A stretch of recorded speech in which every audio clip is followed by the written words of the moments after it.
We are in New York. So, left Arizona in New York. I am naked without my beard. I'm so used to having my thick, bushy beard. I had to shave because I had to do the stupid mask fit test because I'll be working in upstate New York. In any event, this is not the purpose of this video. So, we're here back in NYC, back on Upper East Side, at least for the day. I'm going to be here got here yesterday. In any event, the purpose of this video is talking about, you hear a lot of people talking about, this is it for the dollar. America is going to collapse. If you follow people like Peter Schiff and a lot of these other people who are classify themselves as economists, right? And a lot of these individuals understand Austrian economics. And Austrian economics is based off of supply and demand and real money, typically talking about gold and silver, etc. Now, what we live under is not Austrian economics. So we live under Keynesian economics. And Keynesians believe that during the hard times during a recession, you can keep the flow of money flowing. This is why they often refer to as the, what is it called? The revolving dollar. And the speed of how the dollar revolves around can cause inflation, can cause an economy to be too hot. And so the goal was during the good times to pay off the debt. So you print all this money during the recession, that basically gets the economy up and running. And then once everything is up and running and the economy is getting better, you're supposed to then pull that money by raising inflation, by raising interest rates. And so now you start pulling out all that excess currency. Once the economy gets back to where it was temporarily pushing down for whatever reason, for some economic event, etc. Maybe you get an actual pandemic, not what we have, what we had. And so you get a temporary shutdown of the economy or something that temporarily drives the economy down. And then the government, through economics, increases the amount of money that is flowing, and then they start to pull that money back out. Once the economy is up and running, they can slowly start to raise interest rates. So under what circumstances would America collapse? A lot of people, of course, are calling for a collapse of the dollar, etc. The most important would be a rival power.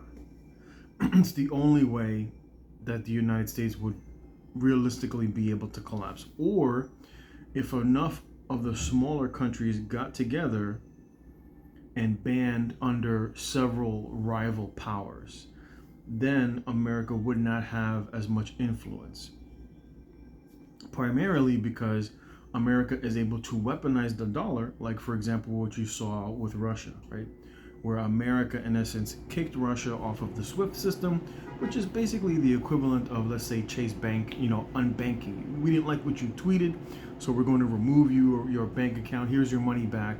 You can't use our system anymore. This is basically what America did, but they did this to a country. And it basically didn't allow them access to exchange money, right? You can't use your dollars anymore. Whatever dollars that you have, you can't trade between us. Basically, in essence, turning off their money, which is what a central bank digital currency would do. The time period, I watch a lot of Peter Schiff and a lot of these other Austrian economists that understand how an economy should work.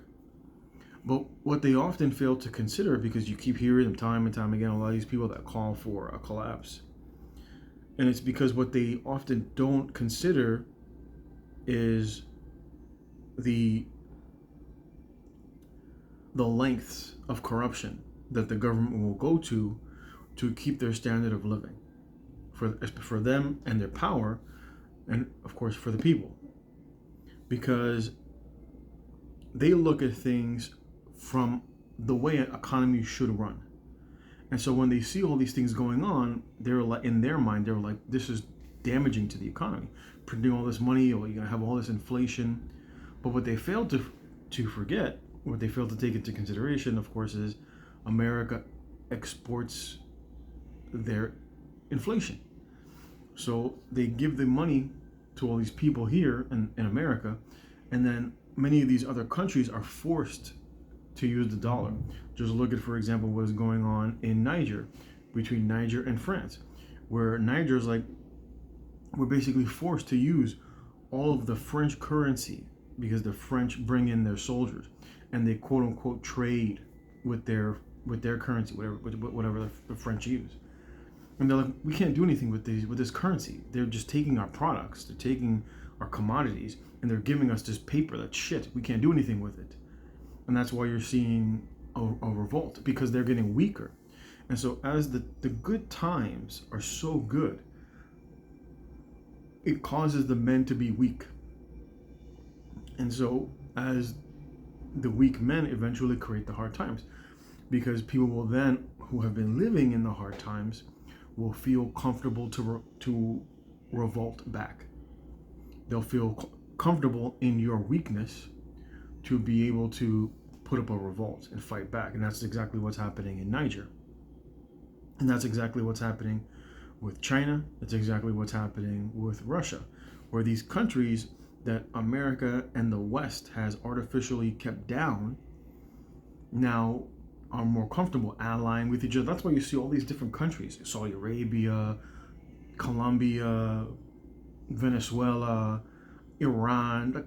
A lot of these countries don't have anything in common except that they live under tyranny from the West.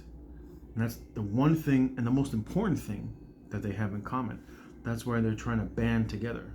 And of course, what America can do and what America is doing is what America did to the Native Americans, where you have rival Indian groups, Native American groups that were fighting each other, but then you become their common enemy as the white man entering into the country. And so what the early colonizers did was they said, hey, to one rival group, we'll give you some weapons and we'll give you a little bit of gold, or we'll give you some money, and you take them out. We'll help you take them out.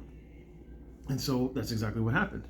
They gave them a little bit of weapons, and then they knocked out their rivals. And now, because there was only one rival group, then America, or the colonizers who were there at that time, were strong enough to then overpower them. Because united, the Native Americans would have stand. And America, the colonizers, drove a wedge between the people. This is why they say diversity, which is just creating dissension among the ranks. This is why they say diversity is our strength. Because if we can diversify these people into all these different groups and get them to act individually instead of getting them to act as a united front, well, then we can overpower them. And this is exactly what Jesus has talked about. He said, before a man can come into the home, and he must first bind them.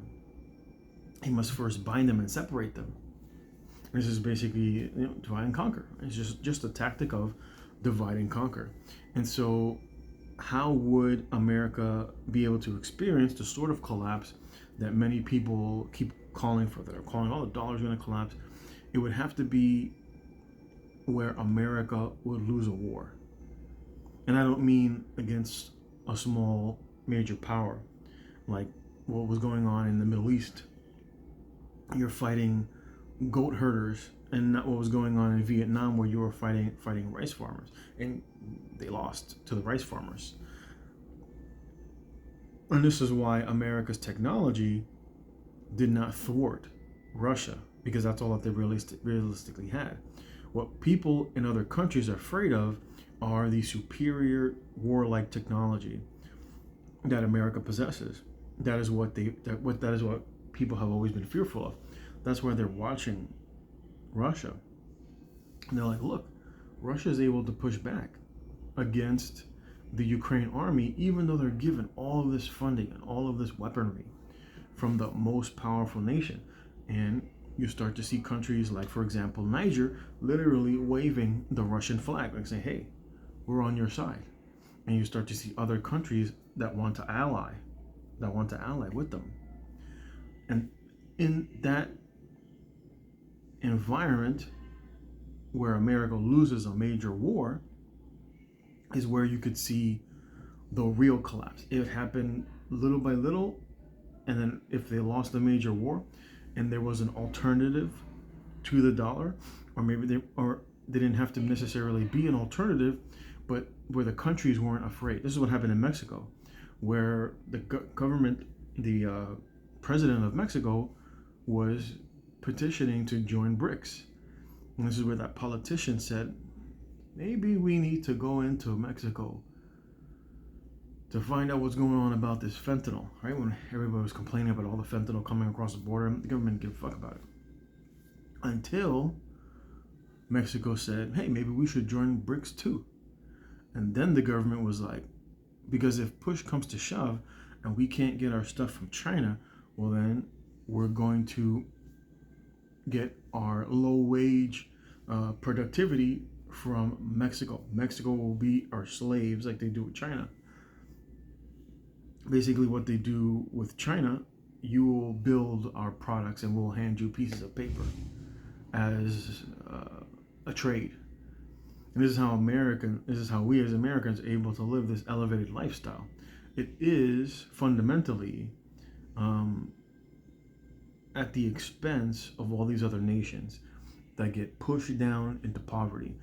Countries like Africa are wealthy in terms of the resources that they have. And people say, oh, people look at Africa and they're like, oh, these people didn't create anything. The reason that they aren't able to create anything is because the West keeps Africa down. That is a fact. People say, oh, we send all this food aid. The purpose of sending the food aid is to stifle their economy. Because they're in the beginning. This was the same reason why there was a civil war. Because the North was trying to minimize the advancing economy that was in the South. This also happened between the United States and Mexico, because Mexico abolished slavery long before the United States abolished slavery. And so this is it's all gaslighting. It's just a lot of gaslighting. And like I said, if you've played the video game Age of Empires, then you should understand what is going on, which is where once you have advanced as an economy, then you can demonize whatever it took you to get there. If you use natural gas, if you use oil, if you use coal and you burned wood, now that your economy is so advanced where you have all this electricity that you can create, you can demonize all the other upcoming economies that need to use, oil and need to burn coal. You can say, ooh, that's dirty. That's dirty. You have child labor. America had child labor a very long time ago. America had child labor, but then we now feel so superior. America used slavery, and then once they didn't need slavery anymore, then we could demonize everybody else and say, oh my God, you use slavery? You're a monster. And this is the whole point. It's just economic warfare. You're just waging economic warfare with nations. And so that's what it would take for America to fulfill what men like Peter Schiff talk about when they talk about this imminent collapse. Because it will happen gradually, and then once, just like stocks that go to zero, you've seen it just a straight line down. What happened with the bank, where their bank was, a couple $100 per share, and then it literally went to zero. Because it is all perception. Our entire economy that we have, the traffic from New York City being on the first floor, the entire economy is all manufactured. It's all made up. And when people realize we don't need to use the dollar anymore, we're not beholden to the dollar, we don't have to worry about America invading or starting a coup and killing our president, which is what happened in Africa during COVID, where you had 5 or 6 different African presidents that said, we're not using your jab, and they all mysteriously died, like literally in the same year. Very similar to what goes on in Jamaica, in the country of Jamaica, and what happened in, in Russia with Ukraine, right? Where they can start these coups and they drive those people into poverty because they force. It's just like a company, right? If you want to sell your product, and then the company pushes your pricing down because They say, well, if you're using our platform, you have to use our prices.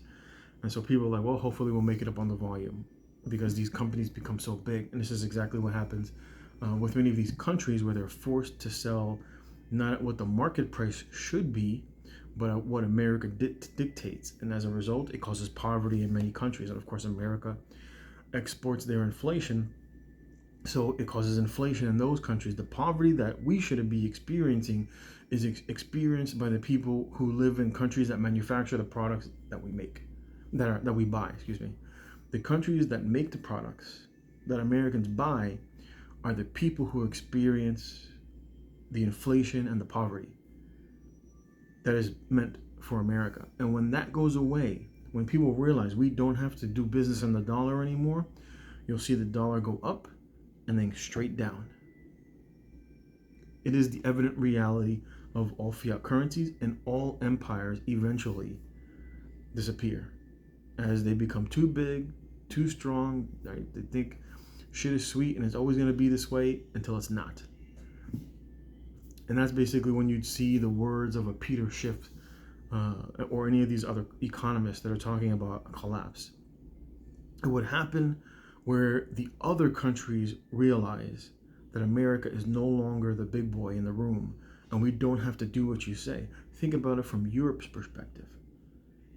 Europe had cheap gas that was helping build their economy, and America destroyed the Russian pipeline and then sold them, who are our allies, energy in the form of liquid natural gas at 5 times what they were selling it on the open market. And I've said before, with friends like that, with allies like that, who really are Europe's enemies? And of course, America is able to do this because Europe is basically a vassal to the United States. And of course, they benefit because they're the friends of the mob, and everybody else gets enslaved by the mob. Everybody else has to pay tribute to the mob. But you benefit by extension just because you've come under our wing, right? We're paying your protection money from everybody else, so we're squeezing them, but we're squeezing you too.